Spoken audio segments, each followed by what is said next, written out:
bitch, strike a pose. Hey, You yo, already Rich, know. we got one. 2-1. Gangland. Life's a bitch and she mad bitches fucking with me. Buzz Jimmy's 2 kids in my 20s. Stack benches back to court toting Blicky. Can't be Ricky, pick my jury instead of 6D. What's the deal, YouTube? It's your boy Big P on the block. You already know how I rock. Back in this thankery with another bankery. You feel me? If you're new to the channel, like, comment, subscribe, be a part of this G Nation. It's a G Nation. If you win, use a G. My friend, y'all see me, got that Go Pack Go on. Old school, throwback. Niggas don't know how to act. You feel me? Come on, man. But we got Cam Newton giving his top 5 quarterbacks, and he claims that all the top 5 quarterbacks come from the AFC. And we're going to get into the MVP race with Lamar Jackson and Josh Allen. I don't know why they left Saquon Barkley out, but that's neither here or there. But let's get into it. This is what I always have to preface when talking about Lamar Jackson. Mm-hmm. I understand. I get it. When you're comparing somebody who is as great and as accomplished as Lamar Jackson, it's easy for you to say, but he can't win the big games. But Josh ain't doing it, though. And he done been farther than Josh. That's all I'm saying. Yeah. If anything, I think they came into the league the same year, no? Okay, yeah. So if you're going to hold one in contempt of the expectation, you should also hold the other one as well. Correct. Every time I go on First Take, Stephen A. loves to bring up the fact about Lamar. Nothing else matters besides winning in the playoffs. He needs a Super Bowl. He needs a Super Bowl. But I don't see that energy with Josh Allen. With anybody else. With anybody else. I think the thing with Josh Allen, people was like, as long as he don't turn over the ball. But what about getting all Bro, the way? the same issues for Lamar Jackson is the same issues when you're talking about Josh Allen. And Josh Allen is 0-3 versus Patrick Mahomes in the playoffs. Mm-hmm. And neither one of them have a lot of interceptions. Lamar is sitting at 3. But this is a whole nother thing too, Peggy. What's up? Because this says a lot about your favorite football player. Well, Not the all-pro. Oh, no. This says a lot about your favorite football player. Not the Pro Bowls, all right? Count how many times that person was all-pro.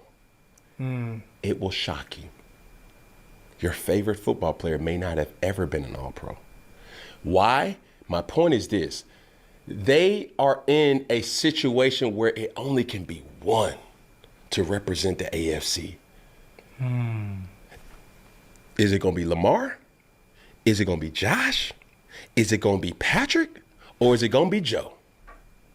and that's another person too, Joe. Do you see what I'm saying? Yeah, It's so much, it's heavy on the AFC. So I feel sorry for a guy like Justin Herbert. Yeah. I feel sorry for a guy like Tua Tagovailoa. I feel sorry for those guys. As a player, I do. Yeah. But as a fan and as a critic, shit. Game of Thrones, motherfucker. Not media camp. Hunger Games, Yeah. motherfucker. Yeah. You dig what I'm saying? Get it how you live, motherfucker. Because trust and believe, it's must-see TV. Yes, sir. Now, on the NFC side now, Who you got coming out from that side? Jared. Yeah.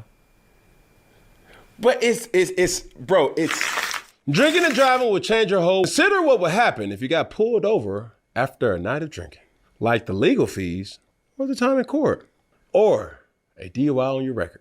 Your decision to drink and drive can change someone else's world too, if you hurt or kill them in a crash. Instead, what if your decision to call a sober ride changed your world for the better? Drive sober or get pulled over. Paid for by NHTSA. I said this because we was going to talk about it earlier in the year in regards to what road is harder to come out of, the AFC or the NFC. Yeah. And I labeled the AFC as the League of Supers.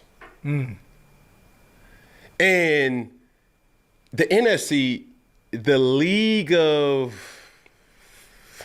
the Pedestrians. No. Now, I can admit the AFC does hold a lot of the the top quarterbacks in the NFL as we speak right now. But to call the NFC side pedestrian or subpar, that's just blasphemy, dude. Like,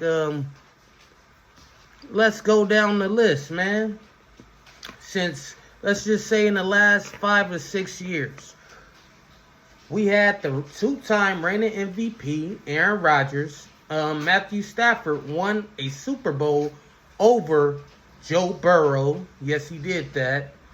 Tom Brady came to the NFC and won against Patrick Mahomes, which is one of the best quarterbacks in the game right now. A 3-time Super Bowl winning quarterback, a 2-time NFL League MVP. Don't just say. And then we have the 49ers, who've been a mark of excellence for years. This is a down year for them. Why? Age, injuries, and more. But to call the NFC nothing less, where they got more talent, more talented teams around them. Yeah, the quarterback play may not be on the upper echelon level as a Patrick Mahomes, as a 2-time winning MVP, and Lamar Jackson or Josh Allen. But they're not far off. Their teams are just as good or better than what is surrounded by one Joe Burrow, one Lamar Jackson, one Josh Allen. And let's not even talk about Herbert. Because Herbert, I like Herbert. Yes, he has all the talent in the world. But he did choke a 20-point or 3-touchdown league against Trevor Lawrence in the Jacksonville Jaguars. This is not made up, man. This is documented. This is facts. Dak Prescott, I don't love him, but he had an all-pro year last year. That's why he's the highest paid quarterback in football. $60 million a year. So to call the NFC quarterbacks pedestrian is blasphemy. But so let's talk about these superhero quarterbacks they got. And like you said, Stephen A. always tell you, oh, it only matters in the playoffs. Well, if we're just basing off the playoffs, those guys are subpar. Yeah, the 2-time MVP Lamar Jackson, 2-4 in the playoffs. 1 win against a wild card team in the Titans. I don't know who was their quarterback. Maybe Ryan Tannehill. Where is he at? Out the league, probably? I think so. Or a backup somewhere on somebody's bench. Then, what's his second win? Let's talk about it. His second win is against a rookie quarterback is C.J. Stroud. Now, he was a good as fuck rookie. He was good as hell as a rookie. But even he took a regression this year and having kind of a sophomore slump, if you would put it. You had the Chiefs in your house. You had I'm still talking about the Baltimore Ravens. You had hometown.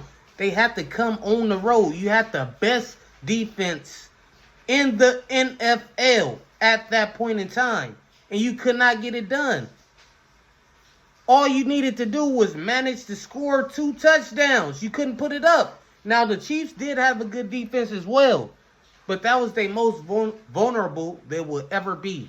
Let's talk about Josh Allen.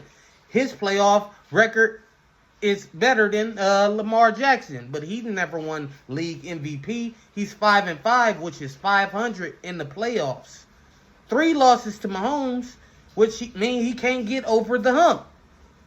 Now, if they want to give him the league MVP because, voters fatigue in voting for Lamar, but why not vote for Saquon Barkley, who's on record to break one of the all-time leading records in NFL history, which is Eric Dickerson, running back for the Rams? Why not give it to Saquon Barkley from the Philadelphia Eagles? Because he's having a hell of a season. Lamar Jackson, y'all consider him for MVP. Why not, but he got that boy King Henry in the backfield, running that ball for him, making life a little bit easier. Because every quarterback needs a good running game. And only quarterback I cannot argue with or state facts is Joe Burrow, who is 5-2 in playoffs, but has one loss to the Chiefs in the AFC Championship and one loss to one Matthew Stafford, who is in the NFC, who beat Joe Burrow for a Super Bowl. Come on, y'all. You can't have it both ways. Yes, the AFC has elite talent at the quarterback position, but it's not far off from one Matthew Stafford. Like I said, Aaron Rodgers, when he was in the NFC, he had two of them things. He took two of them MVPs. He didn't cash them in with a Super Bowl. Then you had the 49ers. Multiple Super Bowl appearance, NFC Championship appearances. Come on, man. Like I said, you can't have it both ways. When they analyze these dudes, Lamar Jackson, I love his game. Josh Allen, love his game. Joe Burrow, phenomenal. But there are inconsistencies. You can't pick. It's just picking your poison. If you want Joe Burrow to beat you, but he's having one of his best years. And look at his record. This year, Joe Burrow, not injured. He's healthy, got everything but the defense. It's not just the quarterbacks who make things go. Yeah, they get paid the most money. Yes, that's the most valuable position. But it's not the end-all, be-all. No. This is the ultimate team sport in one NFL. Football. Football. That's what we love. That's what we watch. That's what we pay our money to see Sunday. So, the AFC, yes, they do have the most elite talent. But to say the NFC is subpar is blasphemy, and it's a shame. You're better than that, Cam. You was once an NFC quarterback. Come on, man. Was the AFC any less than? And they had Brady, who was winning all the Super Bowls. But, man, y'all let me know what y'all think in the comments below. I'm gone. Don't be following no bullshit, because bullshit will get you killed. Real shit will get you killed, but bullshit will get you killed for sure.